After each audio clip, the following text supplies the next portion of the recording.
Vamos a ver. Vamos a enfrentarnos a la regla de la cadena.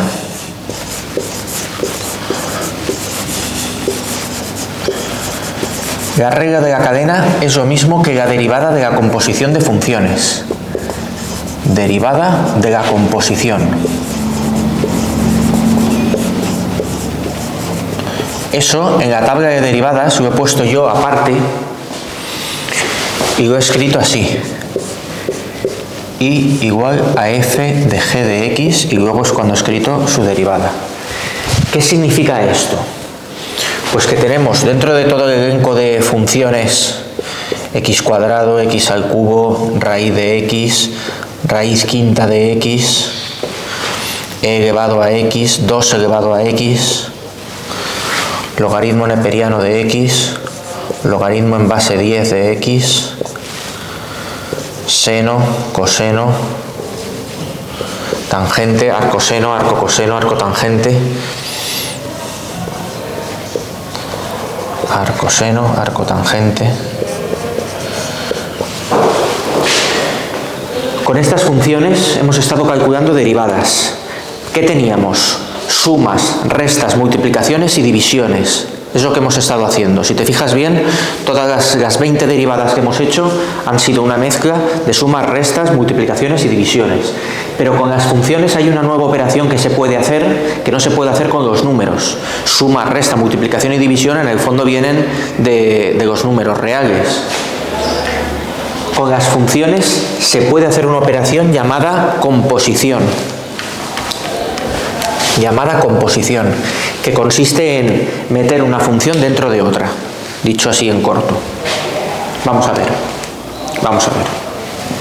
Si yo tengo x al cuadrado por el logaritmo neperiano de x, y yo sustituyo ahí un número, el 3, ¿qué es lo que tengo que hacer? ¿Qué operación hago? 3 al cuadrado por el logaritmo neperiano de 3. Es decir, las dos funciones van como en paralelo.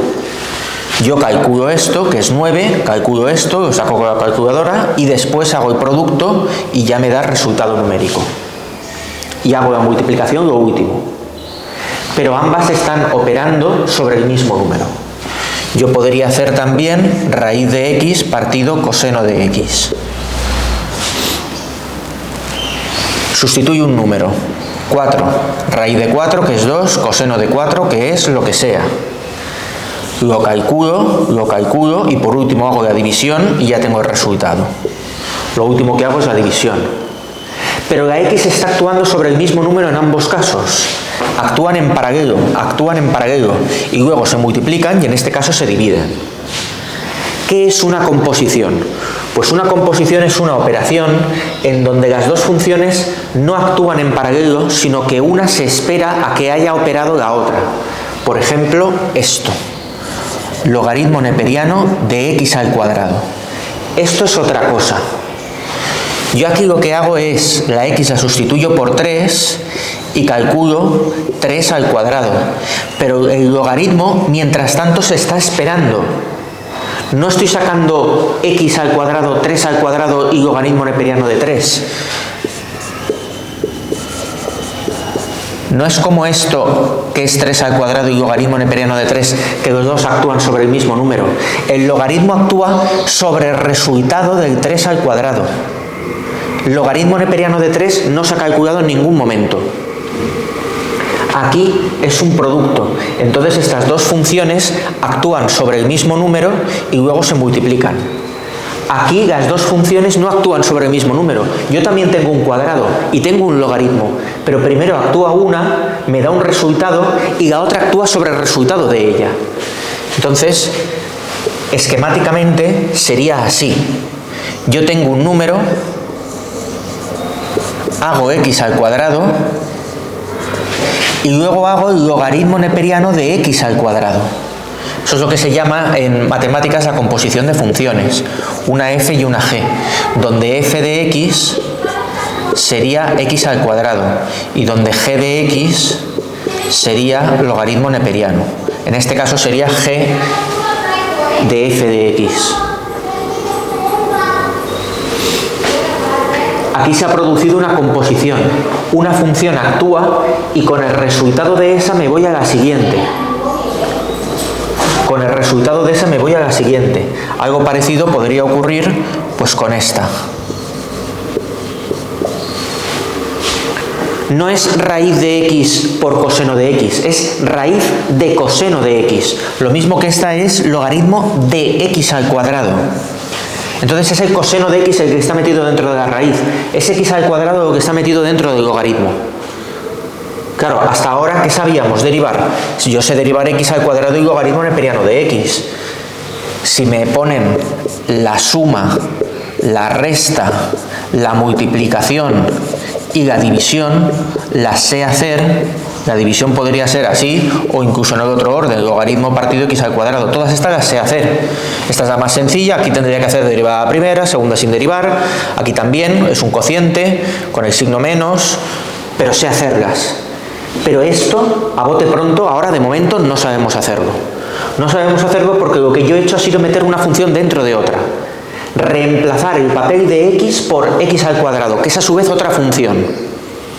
Entonces intervendrá la derivada del logaritmo, intervendrá la derivada de x al cuadrado, pero no de la misma manera.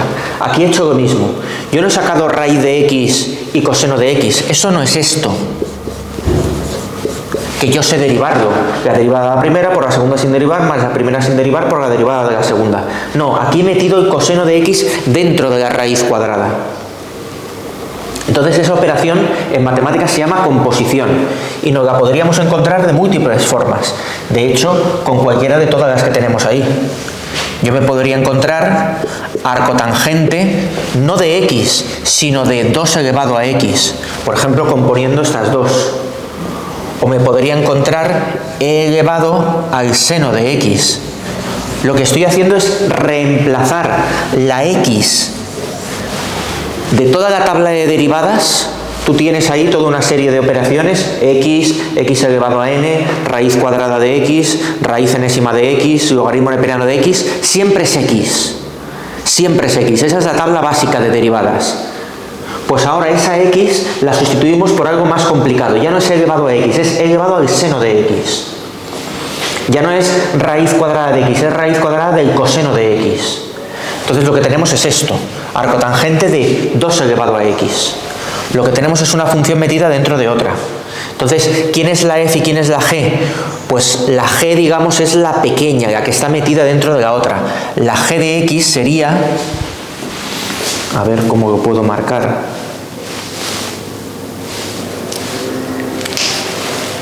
La g de x sería esta de aquí dentro. En la notación que he hecho ahí. G de x sería el 2 elevado a x. G de x aquí sería el coseno, es la que está metida dentro de la otra. Y aquí G de x sería el seno. ¿Cómo lo sé? Porque es la primera que calcularía. Si yo sustituyese la x por un número, si yo aquí sustituyo la x por un número, primero calculo g de x. Y cuando tengo ese resultado, entonces la f ya puede actuar. Si yo voy a sustituir aquí un número, por ejemplo 3, primero hago 3 al cuadrado. Y luego actúa el logaritmo. El logaritmo es la principal, el logaritmo es la f. El logaritmo es la f. La manera de escribirlo es que es esta. El logaritmo neperiano es la f. El arcotangente es la f, porque si yo sustituyo un número, 3, hago 2 al cubo, que es 8, y luego arcotangente de 8. Aquí, si he de sustituir un número, primero calculo el seno de ese número. Supongamos que el seno del número me da 1/2, pues luego haría e elevado a 1/2. ¿De acuerdo? Es el seno el que está metido dentro de la e, no la e la que está metida dentro del seno, que también podría ser seno de e elevado a x. Todas estas funciones podría componerse al contrario. Yo aquí en vez de raíz de coseno de x podría tener coseno de raíz de x. En vez de arcotangente de 2 elevado a x podría tener 2 arcotangente de x. Le reemplazo la x por una función nueva. Claro, ¿cuántas combinaciones pueden hacerse? Pues un montón. Pueden hacerse un montón. Todas ellas son válidas y todas ellas son el resultado de una composición. donde la de dentro es la que actúa la primera y después de haber hecho su resultado, luego actúa la de fuera, la principal. Entonces, lo que nos dice la regla de la cadena es que la derivada es la principal, la de fuera, dejando la de dentro intacta, por derivada de la de dentro. Eso es lo que nos dice la derivada, eso es lo que te escribí yo en la tabla de derivadas. Entonces, he de detectar siempre cuál es la principal. La principal se va a ver enseguida porque es la más importante, es la de fuera. El logaritmo neperiano, el arcotangente, aquí la principal es 2 elevado, es la exponencial de base 2. La otra es la que está metida en pequeñito dentro del 2 elevado a x. Aquí es la e, aquí es el seno, aquí es la raíz y aquí es el coseno. La principal es la que engloba la otra. Entonces lo que me está diciendo, si yo por ejemplo tuviese esta función, es que primero tengo que derivar el seno dejando e elevado a x intacto y luego por la derivada de lo de dentro, por la derivada de e elevado a x solo. Si tuviese esta de aquí, por ejemplo, tendría que derivar la raíz dejando el coseno intacto y luego por derivada de la raíz. Perdón, luego por derivada del coseno, repito. Raíz de coseno de x. La principal es la raíz. Yo tendría que derivar esa raíz dejando el coseno intacto y luego por derivada del coseno, que es derivada de la de dentro. Derivo la de fuera dejando la de dentro intacta y luego es por derivada de lo de dentro. Lo vamos a hacer, de hecho, vamos a empezar a hacerlo con un montón de funciones así elementales y vamos a ver los resultados que va dando. De todas esas vamos a calcular las derivadas ahora mismo.